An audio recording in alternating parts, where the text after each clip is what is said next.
Karbauskis labai aiškiai pasakė, su išprotėjusiais mes nepasirašinėsime nei dėl saugumo, nei dėl užsienio politikos.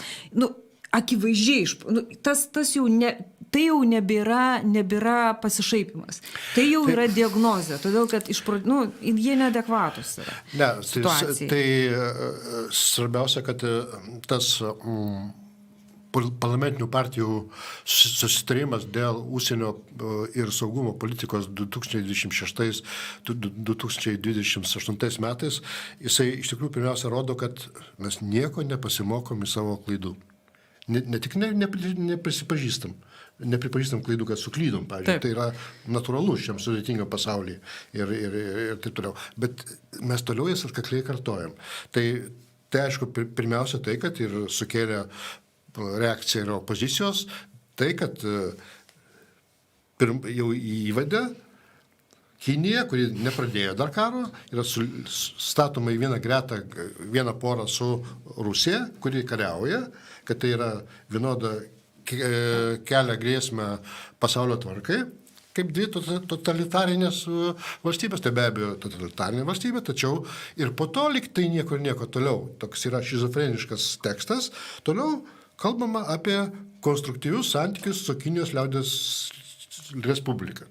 Kaip tik tada, jeigu čia jau agresorė su Rusija, po to, kad čia mes už konstruktyvius santykius, ir taip pat po to vėlgi kita pastraipa nuo Taivanio kurso nei žingsnio atgal.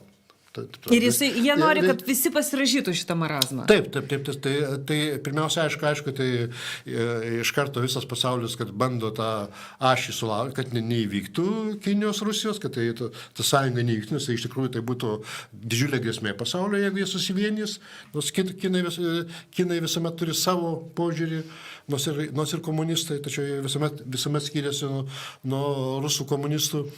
Tai viena. Ir toliau viskas yra kartojama, ta visa maldelės apie Baltarusiją palaikyti, vėlgi juk akivaizdu, kad ta ankstesnė politika buvo nesėkminga. Švelniai tariant. Mes ne tik tai, kad, didžiulės lėšos ten pavogtos nepasiekė, tai, kad mes, ne tik tai, kad mes įstūmėm Baltarusiją į Rusijos glėbį. Bet atsitiko dar blogesnis dalykas, apie ką mes dar nekalbam Lietuvoje. Tai, kad Baltarusija pasitraukė iš nebranduolinės valstybės zonos. Vat kas yra baisiausia. Tai dabar Lietuva įsprausta į spąstus, iš vienos pusės iki dantų ginkluotas Kaliningradas, kur yra baisiausia, o čia jau yra branduolinė Baltarusija. Branduolinė Baltarusija, kuri savo branduolinius ginklus dislokuos Rusiją. Galbūt prieš Ukrainą, o galbūt ir prieš Lietuvą. Ir tai yra, tarytum, mums būtų negana Astravo monstro, mes dar įsigijom ir karinę branduolinę grėsmę. Per šitą, ir tai yra mūsų anūko ir visų... Ne mūsų, jisai yra šito. Taip, yra užsienio politikos pasiekmė. Baltarusija pasitraukė iš nebranduolinės valstybės zonos. Taip, bet lygiai taip pat nepasirašyti žada Skvernelis. Ne, tai čia yra tekstas yra, pirmiausia, yra kvailai karingas, tuščias ir netveria jokių perspektyvų. Pavyzdžiui, netgi apie tai nedrįsta, net iškelti tokias problemos, kad iš tikrųjų, mes savo kailiu patyrėm, kad ES turi keisti savo prieglobsčio politiką imigrantų. Tai yra aklavietė. Jau Vokietijos, Merkel, taip toliau, mes savo pamatėm, nei žodžio apie tai nėra, taip sakant, yra. Kam toks susitarimas tai yra? Bet apie ką jinai yra ta užsienio politika? Kad mes dar visiems paskelbėme, Kinijai paskelbsim karą. Taip, kad dar kartą pakartoja, kad jau Kiniją nekariaujančią pastatome greta, suporuojam su kariaujančia užpuolusią Ukrainą Rusiją, sudarom tokią tvirtą porą. Rusijos, taip sakant, yra taip toliau. Bet jie ta kremlinė policija... Jie nėra provokatoriai. Jie yra provokatoriai, jie yra Kremliaus provokatoriai tokiu atveju. Jeigu jie toliau varo šitą liniją... Tai čia Putinas už tokį... Čia Putinas. Klausyk, Gabry, nešk Putinui. Jisai va šitą, Tai net padaryką jisai pasirašys. Tai gal nereikia nešti, gal jam atnešė.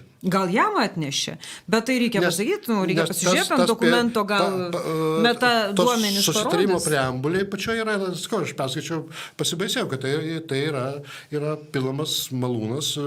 Vanduojant ant jų malūno. Taip, žodžiu. Kad tai yra proputiniškas susitarimas. Ir jie šitą stumia. Ir jie šitą daro atvirai, nuo Grybauskaitės reikimo visiškai. Ji viską kalba tą, tik tai į kitą, taip pat kaip šneka Kremliaus propaganda. Atsiprašau, Rusija kariauja su NATO. Šitą Grybauskaitė jau 2 kartus pasakė ir rėkia visą laiką, o šitie sako, kad dar Kinija prisidės prie viso to. Tai šitas susitarimas visiškai patvirtina tai, ką kalbės rytoj Teisingumo registre Jurijus Felštinskis, kartu su Vidmantu Valiušaičiu, lietuvių žurnalistu, kuris komentuoja jo. Taip.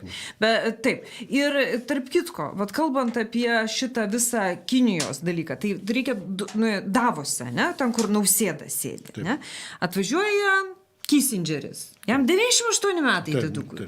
Čia yra real politikos jau tas pradininkas, kuris sako... Ir pasaulio tvarkos, architektas dabar veikiančios dar. Taip, tai jisai sako, Ukrainai reikia pasitraukti, reikia duoti teritorijų. Nes Rusija yra senas žaidėjas, 600 metų jinai čia žaidžia šitoj ir negalima, kad jinai dabar prarastų savo pozicijas. Savo veidą. Ir mes šitą visą įsirašome į savo užsienio politiką, ne? Nes mes sakom, taip. Ir jisai dar pasako, ką Kissingeris, lygiai tą patį, ką Gabrys pasako, sako, nes kitaip jie sudarys nuolatinę sąjungą su Kinija, Rusija. Taip. Tai lygiai tą patį į savo užsienio politiką įsirašo. Tas sako, kaip... Bus, o čia kaip yra. Aš suprantu Kissingerį, jis iš tikrųjų gina visą savo paveldą. Tai jeigu atsimeni, taip sakant, tai jisai pirmas nuvežė prezidentą Amerikos į Kiniją ir pasirašė viską. Taip. Tai šitoj vietoj... Taip, Niksoną nusivežė. Bet šitoj vietoj, kada mes iš tikrųjų matome, kad ta tvarka gali pasikeisti dėl ko, kas vyksta Ukrainoje, dėl Ukrainos pasipriešinimo, tai mūsiškiai ir ta visi sena gvardija sako, ne, nieko nekeiskit. Mums nereikia ten Ukrainos. Ukraina gali čia iš tikrųjų atnešti kitus... Kaip ir Baltarusijos. Taip. Tegul jie ten būna, taip sakant. Tegul jie ten būna, viskas labai gerai. Tegul nekeist. Mes šitą darom, bet mes nieko nekeiskim. Ir nesvarbu, kad čia staiga atsirado atominė, taip sakant, valstybė. Ginklas.